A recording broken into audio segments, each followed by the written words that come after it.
La pire erreur qu'un imbécile puisse commettre est de penser que le feu qu'il a allumé ne finira pas par réduire sa propre maison en cendres. Oui bien cela. Parce que ton ex ne s'est pas contenté de s'en aller. Il a craqué l'allumette. Il est resté là à regarder tout brûler et maintenant il est sous le choc. La fumée l'a suivi jusqu'à chez lui. Voici ce qu'il ne veut pas admettre à voix haute. Il a aidé à commettre un crime spirituel contre quelqu'un que l'univers avait marqué. Tu n'étais pas une personne ordinaire.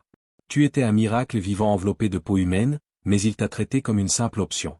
Puis il s'est aligné avec des colporteurs de ragots, des traîtres et des voleurs de basse vibration, pensant que l'univers ne le remarquerait pas. Laissez-moi le dire plus fort pour ceux qui sont au fond. On ne peut pas maltraiter quelqu'un qui est entré dans votre vie comme une bénédiction et repartir avec des bénédictions. Ce n'est pas ainsi que l'univers fonctionne. Ce n'est pas ainsi que l'énergie fonctionne. Et maintenant, il se réveille face à l'addition. Avant d'aller plus loin, fais ta part pour entretenir ce feu. Ton ex ne t'a pas seulement blessé. Il a manqué de respect à ton esprit. Il a vu l'éclat. Il a ressenti l'attraction. Mais il a quand même joué avec ton cœur comme s'il s'agissait d'un jeton bon marché dans un casino spirituel. Et maintenant, l'univers récupère ce qui y est dû. Vois-tu, une rupture est une chose. Les gens cessent de s'aimer tous les jours. Mais ce qu'il a fait, c'était une guerre spirituelle déguisée. Il n'a pas simplement tourné la page. Il a rejoint tes ennemis, s'est moqué de ta douleur, ri de ta guérison, a essayé de remplacer ta lumière par le chaos. Et le plus fou, c'est qu'il pensait que le karma dormait. Mais le karma n'oublie pas. Il apprend ton nom, il prend des notes et il attend. Oh comme il attend. Maintenant il est agité, ne peut plus dormir, ne peut plus se concentrer. Chaque vent devient amer. Chaque pièce semble froide. Pourquoi? Parce qu'il est hanté par l'absence de ta présence. L'élu, c'est pourquoi ton énergie n'est pas ordinaire. Tu n'étais pas qu'un partenaire. Tu étais une bouée de sauvetage divine. Mais il a coupé le cordon et maintenant il s'étouffe dans le silence. Voici ce qu'il n'admettra jamais. Il n'a jamais été prêt pour quelqu'un comme toi. Tu étais trop vrai, trop pur, trop puissant et cela l'a effrayé. Alors, au lieu de s'élever pour atteindre ton niveau, il a essayé de te rabaisser au sien. Mais lorsqu'il a échoué, il t'a blâmé et a couru vers la foule, laissant les autres salir ton nom pendant qu'il souriait, pensant avoir gagné. Mais les crimes spirituels ne s'accompagnent pas d'applaudissements, ils s'accompagnent d'échos. On lui rappelle chaque jour ce qu'il a perdu. L'univers ne le laisse pas oublier et toi l'élu n'ose surtout pas t'en vouloir. Ne laisse pas l'ennemi te convaincre que tes standards étaient trop élevés ou que ton cœur était trop grand. Tu n'étais pas trop. Tu étais exactement ce qu'il avait demandé dans ses prières jusqu'à ce qu'il l'obtienne et qu'il ne sache plus quoi en faire. Mais ne t'inquiète pas, l'univers a tout vu. Chaque trahison, chaque mensonge, chaque fois qu'il a pris le parti de l'ennemi, chaque fois qu'il a ri de ta douleur, chaque moment où il s'est moqué de ta valeur derrière des portes closes. Et maintenant, cette même force qui t'a envoyé dans sa vie t'en retire pour sa propre protection et pour ton ascension. Voici la partie qu'il n'a jamais vue venir. Il pensait que la douleur te détruirait, mais au contraire, elle t'a réveillé. Elle t'a rendu plus froid, plus intelligent, plus fort. Il pensait qu'en te brisant, il briserait ton destin. Au lieu de cela, cela a déclenché ta transformation. Il ne s'en rend pas encore compte, mais il n'était pas seulement un chapitre de ton histoire.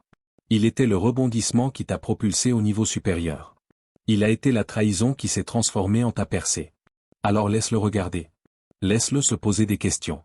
Laisse-le faire défiler ses raisons en silence, consultant ta page avec le regret dans la poitrine et une boule dans la gorge. Parce qu'il n'a pas seulement perdu un amant, il a perdu une connexion divine unique qui était censée transformer sa vie entière. Et maintenant, il est condamné à revivre en boucle le moment où il a laissé filer l'âme la plus rare qu'il connaîtra jamais. Tu étais la bénédiction et il t'a traité comme un fardeau. Maintenant, le fardeau est le sien pour toujours. Deuxièmement, il n'a pas seulement cessé de t'aimer.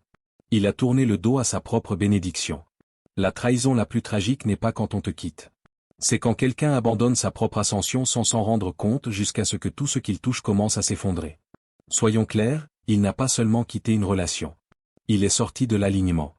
Il est sorti du flux, de la protection et du but. Et dès qu'il l'a fait, le changement a été immédiat. Soudain, la faveur qui le suivait a commencé à se tarir. L'énergie qui rendait sa vie mais plus facile a disparu. Les portes qui s'ouvraient autrefois sans effort se sont refermées brutalement. Les relations qu'il pensait solides sont devenues froides et cette paix dont il se vantait a disparu comme un rêve dont on se réveille sans pouvoir se rendormir. Vois-tu, quand on est connecté à un élu, on ne sort pas simplement avec une personne, on marche avec une autorité spirituelle. On s'aligne avec un but, une protection, une élévation. Mais quand tu trahis cela, quand tu mens, trompes, colportes des ragots ou abandonnes quelqu'un marqué par l'univers, tu ne tombes pas seulement en désamour, tu tombes hors de l'alignement divin. C'est pour cela que sa vie semble déréglée maintenant. C'est pour cela qu'aucune dose de divertissement, aucun nouveau partenaire, aucune fête, aucune distraction ne suffit à combler le vide. Il ne t'a pas seulement perdu toi. Il a perdu la faveur qui accompagnait ta présence. Et maintenant, il est agité. Tu peux le ressentir. Tu peux sentir le changement. Il regarde de loin prétendant que tout va bien. Mais chaque sourire est fissuré, chaque rire un peu trop forcé. Et le plus fou, c'est qu'il parle plus de toi maintenant que lorsqu'il t'avait. Pourquoi ? Parce que le regret crie fort quand la paix est partie. Il ne peut s'empêcher de penser à toi, non pas parce que les bons moments lui manquent, mais parce qu'au fond de lui, il sait qu'il a gâché sa mission. C'est drôle, n'est-ce pas ? De voir comment il pensait gagner sa liberté pour finir emprisonné par ses propres choix. Comment il pensait monter en gamme pour finalement se retrouver entouré de gens qui ne nourrissent pas son âme, ne stimulent pas sa croissance et ne portent absolument pas cette lumière que tu portais. Tu n'étais pas seulement de l'amour, tu étais un remède et il a échangé cela contre de l'ego, de la tentation et une validation superficielle. Maintenant, tout autour de lui semble vide. Même les choses qu'il poursuivait autrefois, l'argent, l'attention, le statut n'ont plus la même saveur. Car ces choses ne brillent qu'en présence d'une paix réelle. Et cette paix est partie avec toi. L'histoire regorge de personnes qui ont été maltraitées par ceux en qui elles avaient le plus confiance. Les propres frères de Joseph l'ont jeté dans une fosse, aveugle à la grandeur qu'il rejetait. Frida Kahlo a donné son cœur à un homme qui ne pouvait pas supporter sa douleur, sa passion, sa vérité. Malcolm X a été trahi par des gens au sein de son propre mouvement. Maintes et maintes fois, l'histoire est la même. Les élus sont souvent trahis par les personnes mêmes qui avaient la vue la plus dégagée sur leur puissance. Et chaque fois, le schéma se répète, trahison, séparation, élévation. Car l'univers n'oublie jamais. Blesser un élu n'est pas seulement une rupture difficile, c'est une offense cosmique. Cela envoie une onde de choc dans le plan divin et l'univers équilibre toujours les comptes. Pas par vengeance, mais par alignement. Ce qui avait été envoyé pour les faire grandir, ils ont essayé de l'enterrer et maintenant ils récoltent des mauvaises herbes là où il aurait pu y avoir un jardin. Alors quand ils seront assis en silence, quand les faux sourires se fissureront, quand le nouvel amour semblera vide et factice, ils se souviendront pas seulement de ce qu'ils ont perdu, mais de la bêtise avec laquelle ils l'ont traité. Ils avaient les clés d'un royaume qui n'était pas assez mature pour gouverner. Et maintenant, ils sont enfermés dehors, te regardant bâtir ce qu'ils étaient trop imprudents pour protéger. Ils ont traité l'or comme du gravier. Maintenant, la malédiction porte leur nom. Quand un imbécile maltraite ce qui lui a été envoyé pour le bénir, l'univers ne se contente pas de regarder. Il répond. Parlons des faits, ils avaient entre les mains quelque chose pour lequel les gens pleurent, supplient et cherchent toute une vie et ils ont craché dessus. Non pas parce que cela n'avait pas de valeur, mais parce que leur ego les a convaincus que la valeur n'importe peu quand on possède déjà la chose. Et maintenant, la malédiction se déploie en temps réel. Lente, glaciale, impitoyable. Car lorsque tu traites l'or comme du gravier, tu ne perds pas seulement le trésor. Tu déclenches une sécheresse spirituelle. Élu, il n'a pas quitté une simple bonne personne. Il a quitté une mission sacrée. Quelqu'un qui avait été envoyé dans sa vie pour le protéger, l'ancrer, l'élever. Tu étais la main stable dans son chaos. La prière silencieuse qu'il ne savait même pas que tu faisais pour lui. La protection énergétique qui empêchait certaines tempêtes de l'atteindre. Mais parce que tu n'es pas venu enveloppé d'arrogance ou de jeu psychologique, il a cru que tu étais ordinaire.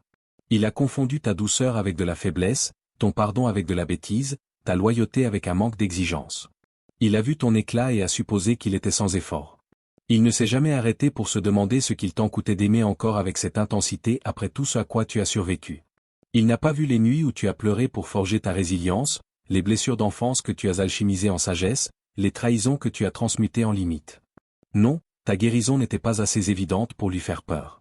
Alors, il s'est installé dans le confort, puis l'insouciance, puis la froideur, jusqu'à penser que te pousser à bout ne changerait rien. Mais tu n'es pas fait pour rester là où on ne t'estime pas. On ne prend pas de place à des tables que l'on est né pour construire. Et quand tu es enfin parti, c'est là que la malédiction a frappé. D'abord discrète puis assez forte pour le faire transpirer la nuit. Ce travail dont il se vantait semble creux maintenant. Ces aventures superficielles qu'il jurait être meilleures que ta profondeur, elles n'arrivent pas à la cheville de la paix que tu apportais par ta simple présence. Ce nouveau départ qu'il affiche en ligne s'avère n'être que de l'emballage. Pas de substance. Maintenant, il est coincé dans des pièces vides, entouré de rires bruyants derrière lesquels il n'y a aucune âme. Pendant ce temps, tu évolues, tu rayonnes, tu guéris à des niveaux pour lesquels il n'a même pas de mots. Tu t'élèves en silence pendant qu'il se ratatine dans le bruit et il le ressent. Chaque fois qu'il fait défiler ses réseaux, chaque fois que ton nom est prononcé, chaque fois que quelqu'un demande ce qui t'est arrivé, il le ressent. Cette douleur dans son esprit, C'est la conséquence d'avoir manqué de respect à ce qui avait été envoyé pour le sauver. Allons plus loin. L'histoire raconte toujours la même chose. Vincent van Gogh a donné son génie à un monde qui s'est moqué de lui. Harriet Tubman a été mise en doute par les personnes même qu'elle risquait sa vie pour libérer. Jésus lui-même a été trahi par quelqu'un assis à sa propre table. Les élus sont rarement honorés sur le moment. On se souvient d'eux dans le sillage de l'effondrement qu'ils n'ont jamais mérité.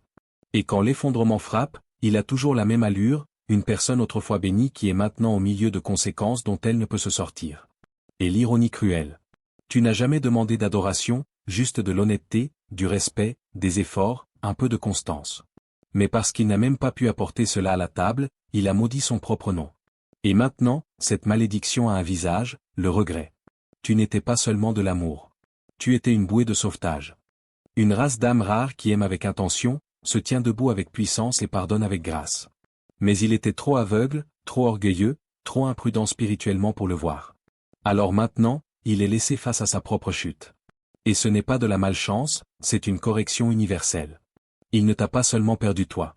Il a perdu son accès, sa faveur, sa paix et maintenant il la prend à la dure.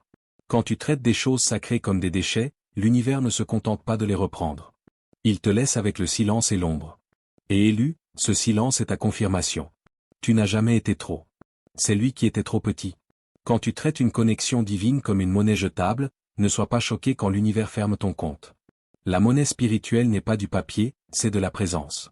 Et quand tu la dépenses comme de la petite monnaie, ne pleure pas quand tu te retrouves en faillite de l'âme. Appelons cela pour ce que c'est vraiment, une scène de crime spirituel. Car lorsque quelqu'un est envoyé dans ta vie porteur de protection, de paix et de but et que tu le traites comme s'il était jetable, tu ne blesses pas seulement une personne. Tu te prives de l'accès au flux divin et l'univers ne laisse pas passer cela.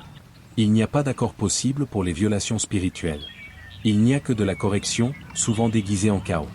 Tu n'as jamais été juste un petit ami, juste quelqu'un qu'il fréquentait. Tu étais une monnaie spirituelle, une percée vivante sous forme humaine.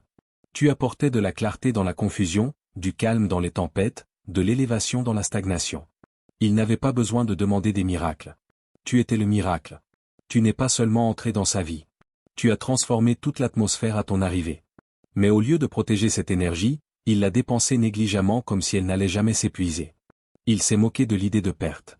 A pris ta loyauté pour acquise, a ignoré la façon dont ta présence le guérissait silencieusement et maintenant il est coincé dans les retombées émotionnelles de sa propre arrogance. Il est dans cette phase silencieuse de l'effondrement où plus rien ne semble juste, plus rien n'est excitant. Les lumières sont allumées mais l'âme est vide. Tu sais de quelle phase je parle? Il publie des photos comme si la vie était géniale, sourit comme si la douleur appartenait au passé mais à l'intérieur il se fissure. La culpabilité s'insinue. Les scies hurlent. Chaque moment de bonheur est poursuivi par l'ombre de ton absence. Cette nouvelle personne qu'il pensait être un meilleur choix n'arrive même pas à aligner une conversation qui touche son esprit. Cette nouvelle vie qu'il a exhibée ressemble à de l'or mais a le goût du plastique. Il pensait que s'éloigner de toi était la liberté. Maintenant, cela ressemble à une prison spirituelle. Car la monnaie spirituelle a une valeur qu'il n'a jamais étudiée. Elle n'est pas bruyante. Elle ne se vante pas. Elle stabilise simplement tout ce qu'elle touche et à la seconde où il a perdu l'accès à ta fréquence, tout dans son monde a commencé à basculer. Rien ne tient en place. La nourriture n'a plus le même goût. Les victoires semblent vides. Les nuits sont longues et la joie fugace. Non pas parce que tu l'as maudit, non pas parce que tu le punis, mais parce que la loi spirituelle n'oublie jamais. C'est écrit à l'encre énergétique.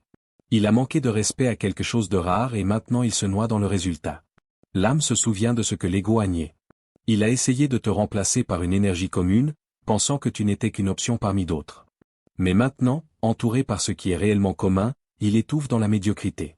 Ce frisson temporaire ne peut masquer l'écho de ton absence. Et chaque fois qu'il essaie de faire taire le regret, l'univers monte le son. Dommage que la prise de conscience soit venue après que la perte soit devenue permanente. Car au moment où il t'a maltraité, l'univers a fermé son compte. Et maintenant, il apprend. Quand on traite une connexion divine comme de la petite monnaie, la vie ne vous rend que des centimes.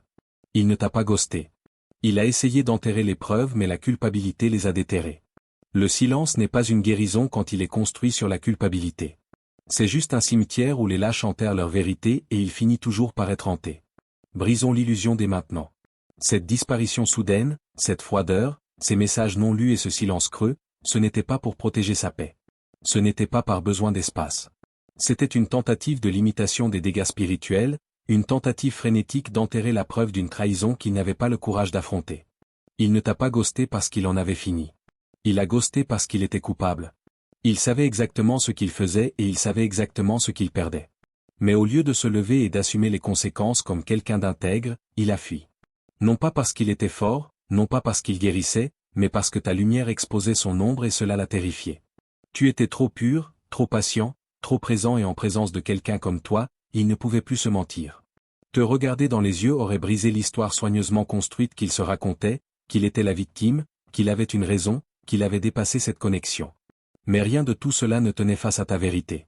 Ton énergie était trop réelle, ta présence trop puissante. Alors, il s'est volatilisé non pas pour trouver la paix, mais pour éviter de rendre des comptes.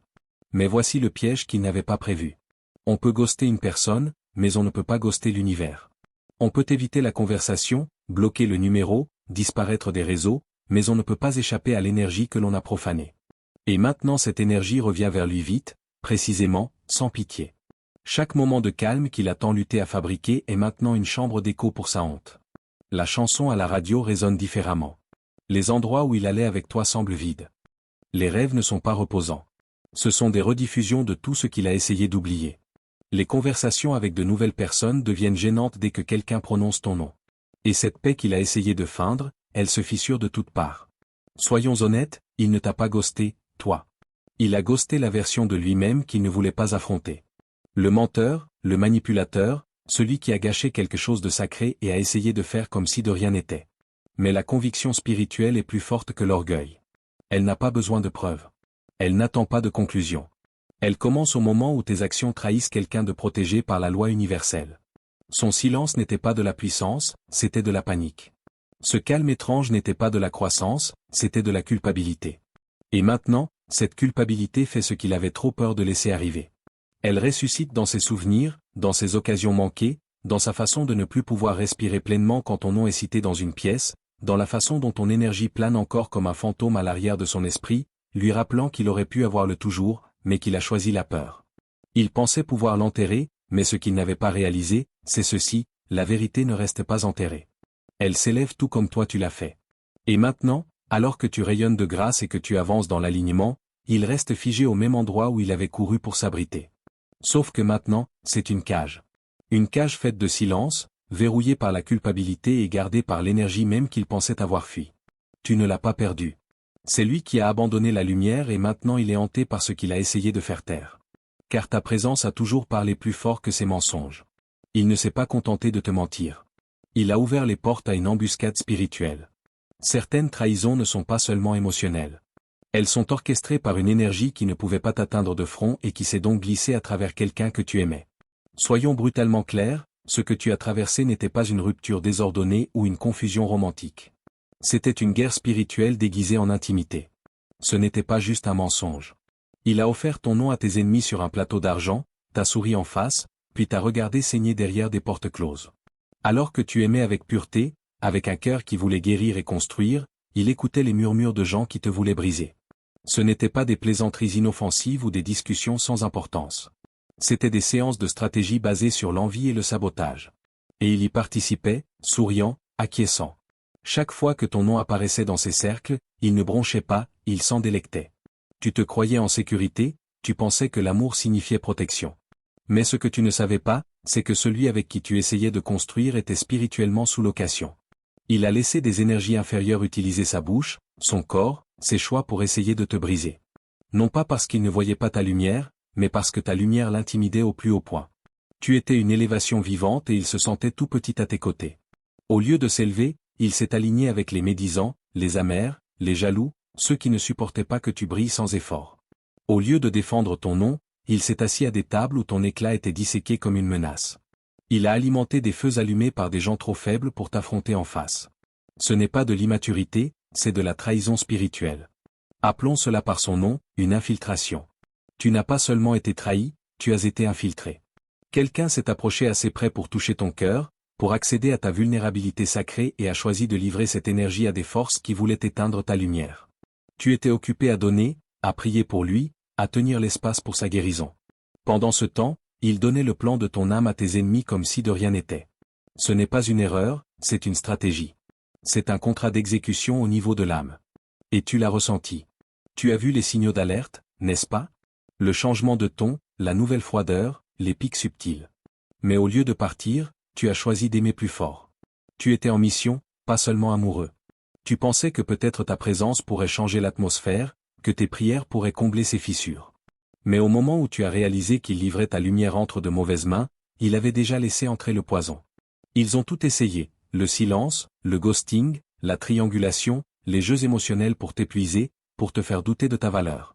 Et quand rien n'a fonctionné, quand tu as refusé de t'effondrer, il s'est retiré totalement, espérant que ton propre cœur te détruirait de l'intérieur. Mais voici ce qu'il n'avait pas vu venir. Tu n'étais pas sans protection. Tu étais surveillé, gardé. Divinement protégé. Chaque murmure a été enregistré, chaque poignard compté, chaque table où ton nom a été profané est maintenant imprégné de conséquences spirituelles. Il pensait que ton silence signifiait la défaite, mais c'était en fait le moment où l'univers s'est levé en ton nom. Maintenant, le retour de bâton est réel. La confusion dans laquelle il a essayé de te laisser, elle pèse lourdement sur sa propre poitrine. Le chaos qu'il a alimenté prend racine dans sa propre vie. Rien ne coule. La paix a disparu. La joie est artificielle.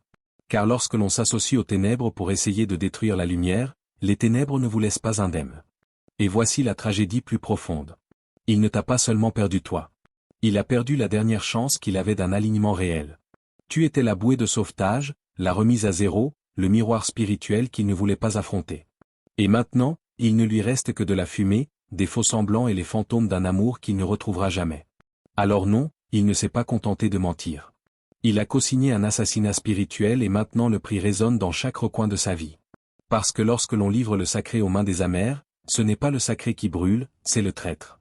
Ton énergie était sa bénédiction, mais il s'est moqué de la main qui le soutenait. Les imbéciles ne perdent pas seulement la bénédiction. Ils offensent la source puis se demandent pourquoi la tempête frappe plus fort une fois que tu es parti. Ils pensaient que tu étais juste gentil, juste patient, juste doux. Ils ont confondu ta chaleur avec de la faiblesse, ton intuition avec de l'imagination, ton éclat avec de la chance. Mais ce qu'ils n'ont pas réalisé, c'est ceci, tu étais le bouclier entre eux et le chaos que leur choix ne cessait d'inviter. Tu n'étais pas qu'un partenaire. Tu étais la faveur divine incarnée. Mais parce qu'ils ne pouvaient pas contrôler ta lumière, ils ont essayé de l'éteindre. Ils ont mordu la main qui les nourrissait spirituellement et maintenant ils ont faim dans une pièce pleine de monde. Ils ont réalisé trop tard que ce n'était pas toi qui avais besoin d'eux, mais leur vie qui avait besoin de ton accès. Alors élu, redresse-toi. Ta valeur n'a jamais été définie par leur incapacité à te voir. Leur départ n'était pas une perte, c'était une libération. L'univers a simplement repris ce qu'il ne méritait plus de tenir. Vous êtes l'élu, l'ascension ne fait que commencer.